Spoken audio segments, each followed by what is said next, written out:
Welcome back, everybody. I'm Al Rochelle. This portion of the PCS Journal talking about what's happening in the schools, programs for the summer. Yeah, get psyched up. Joining me right now is Dywayne Hinds, Executive Director, Middle School Education, and Shana Rafalski, Executive Director, Elementary School Education. Thanks for having Thank us you. back. Are these summer colors?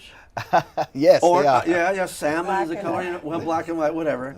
Summer programs are absolutely wonderful in Pinellas County schools. Let's just talk about, before we talk about specifically what we have, let's talk about the genesis of why did school districts all of a sudden get in the business of doing something over the summer? Let me start with you, Dwayne. So I think the biggest push has been just trying to prevent what we call the summer slide in education, where students get into that momentum of learning and then all of a sudden we have this break for 2 months and then they lose everything they had. So we're really trying to keep kids in that mode of keeping their minds active, learning and growing, and then also we're looking at opportunities to prepare students for what's going to happen in the upcoming year. Shauna, in some of the cases, originally summer programs were, and this is way back a long time ago, were to try to help kids that were having trouble with their regular schooling, and they needed a little bit of boost over the summer. We've expanded our summer programs to incorporate all students so that everyone is welcome, and we really have incorporated a lot of hands-on problem-based learning so that our curriculum is now cross-curricular, so we are actually incorporating the arts, a lot of STEM type activities, so that we are encouraging all students, whether they need extra help or we just want to keep them active, like Dwayne was saying. We want them to come and spend time with us. Now, is the structure of one of these summer programs different than the structure they would have in a normal school year per se? Well, in middle school, the structure is different. A lot more hands-on activities. Right. The kids get an opportunity because we're not so tied to pacing guides that we have throughout the school year. We have more opportunity to really explore some of the curriculum pieces and really get involved in some of the hands-on type learning activities. The teachers work to build a curriculum with our content specialists that really lends itself to some type of more freedom than what we have during the school year. And the same is true for elementary, Yes. right? Yeah. Okay, now I'm playing devil's advocate. Well, if it works so well that way during the summer, why can't we do that all school year long? Well, one of the complications in secondary, middle schools, in secondary, I would say in secondary, and same with elementary, we're tied to certain standards. And during the regular school year, if there's 36 standards that have to be taught over a given period of time, and trying to get all those standards in with the depth that they need to go, sometimes that pacing is a lot more faster. In the summer times, what we do typically is we identify those standards or those skills that are big things that students struggle with during the school year, and we try to use that as a precursor to get them kind of pre-exposed for during the school year. We can kind of address some of those misconceptions and make sure students have the foundational pieces, so once they're in the school year, they can kind of keep up with the pace of the year. Yeah. The school year is very, very structured, and the pacing I don't think a lot of sometimes is people the issue. realize that. Yes. And in fact, I've heard teachers sometimes complain about, we can hardly teach what we want to teach because we have to teach all these things like that. Well, and we're building a lot of vocabulary in the summer as background building, so much so that we've built into the elementary summer bridge program field experiences or field trips so that we have language experiences for children to build off of when they return after the summer. Now, these programs are generally 6 weeks long, is that right? 6 weeks. Is there any cost for those? None. Absolutely free. Absolutely. No cost. That's the best kind of program. That's right. Now, so let's talk about them specifically. Let me start with elementary. Sure. What do they sign up? Do they go to their regular schools? How does all that happen? So we have 35 summer bridge sites. We have 77 regular elementary sites. So certainly schools are clustered. But parents can choose any elementary school in the district to send their child to. So on our district website, there is a summer bridge page. They go on and they sign up. There's actually 2 steps. One, they pick their school, and then they also will check if they need extended care. So there's before and after school care, so it's not just the during the day, it's all the way through the afternoon, so families need wrap care. And then we partner with both the Art Club and the YMCA's in our county to provide that care. This is the reality of today, is Sure. that in a lot of cases, do we even know what percentage it is that you have to have 2 working couples to even make it? Do you ever look at the metric on this? Is it 50%, 70%? We just don't know. But we know that those kind of aftercare programs are very important for parents who who don't have the ability to do that. Difference between elementary programs and middle school. What is the difference? Well, elementary, of course, they have field trips, and they started field trips, 2 years ago? Last and year, so right? And ours are cross-curricular units of study. So middle school, we were exploring that this year. Unfortunately, that's not something we're going to be able to pull off for this year, but we are doing what we call virtual field trips, where we bring things into the Summer Bridge sites. Right. So, for example, we'll bring the specialists from the local arts museums or scientists that can come into the sites to address it. We have 15 middle school sites, and we have quite a few students, and so logistics of working out field trips to take the kids to those places. Well, logistical is an issue Well, sometimes. yeah, you're just busting in the cost of all And that then stuff. the other difference this year is we are bringing on civics as one of the components of our middle school summer bridge program. So for those parents who may not know, obviously we do in middle school, we offer civics as a traditional course that's normally taught in 7th grade, and it is tied to a state assessment that students take in grade 7. So this year we're bringing that on as a new opportunity to pre-expose 6th grade students who are going into 7th grade to some of the content that will be taught in that course and the content that they will be assessed on. So that's a great opportunity for students to kind of get really a hands-on experience, first time look at what they're going to be exposed to throughout the year. And we're hoping to see great benefits from students who participate in that program in middle school. Now, when it comes to elementary, again, do parents choose a school? Does each school have a different track, or is each school the same? Each school is the same, so the curriculum is laid out the So same. it's not from like the school to choice school. program during the regular school year. Okay. Right. We want to make it as convenient for families as possible. So if a family wants to pick a Summer Bridge site that's closer to their job, they are welcome to do that. There's no transportation provided during Summer Bridge, so whatever's convenient for the family. And that's the same for middle schools. The parents can pick any of the 15 sites. It doesn't matter if the site is closer to their work or closer to a relative house. They can pick that site as opposed to going to their natural zone school. Yeah. Now, this kind of flops back into another topic that I want to talk about because you're dealing with Summer Bridge.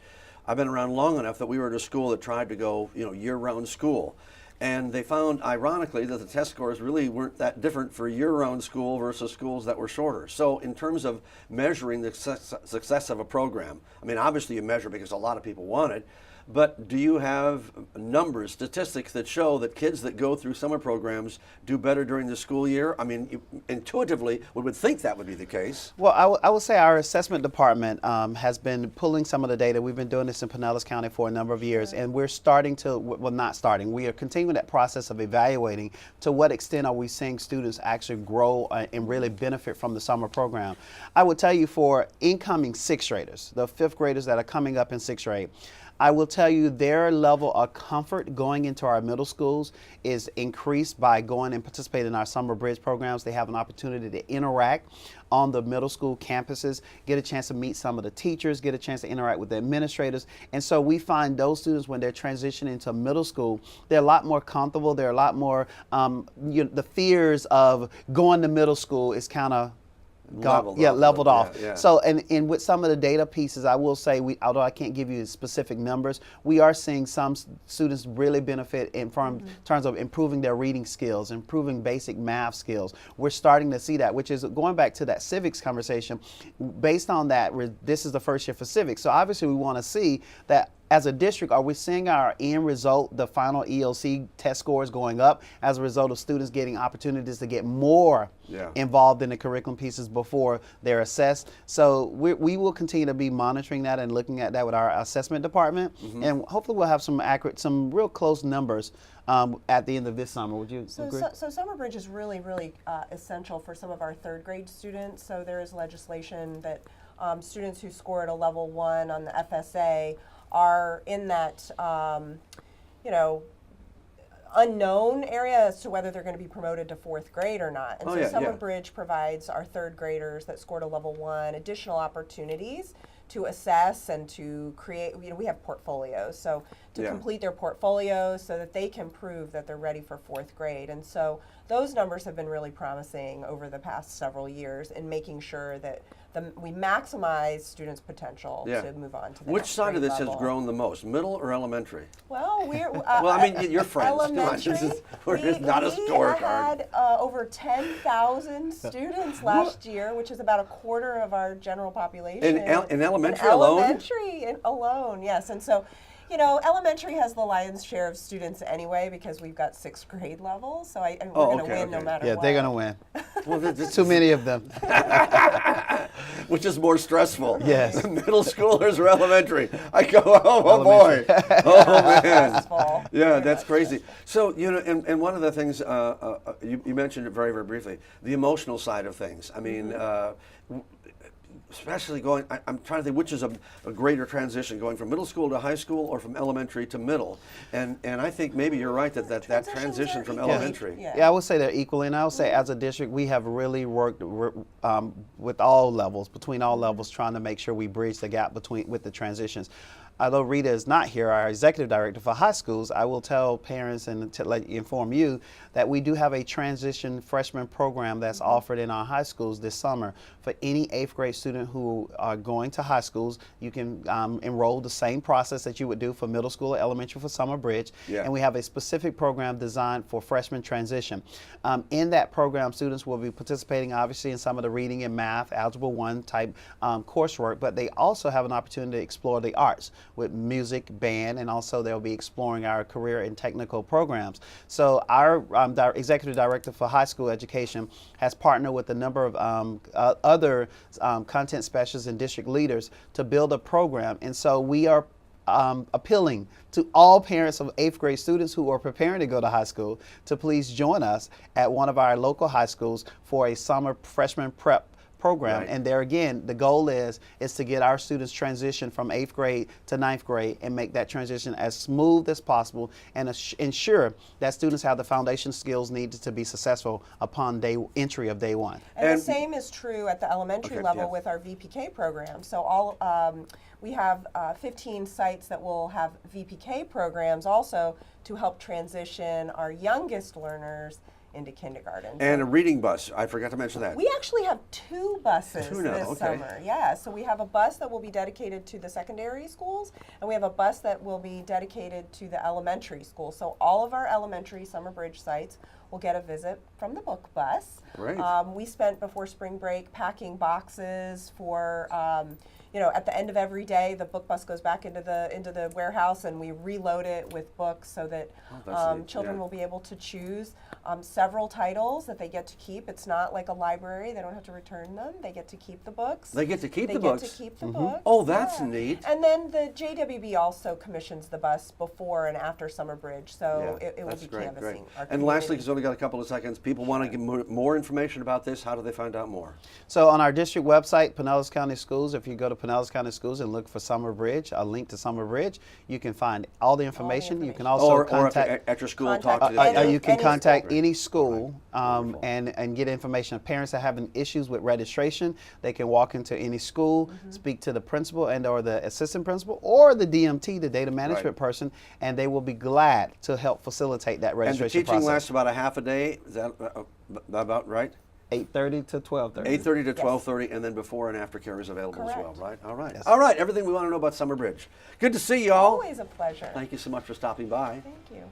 We're back with more after this, so please stay with us.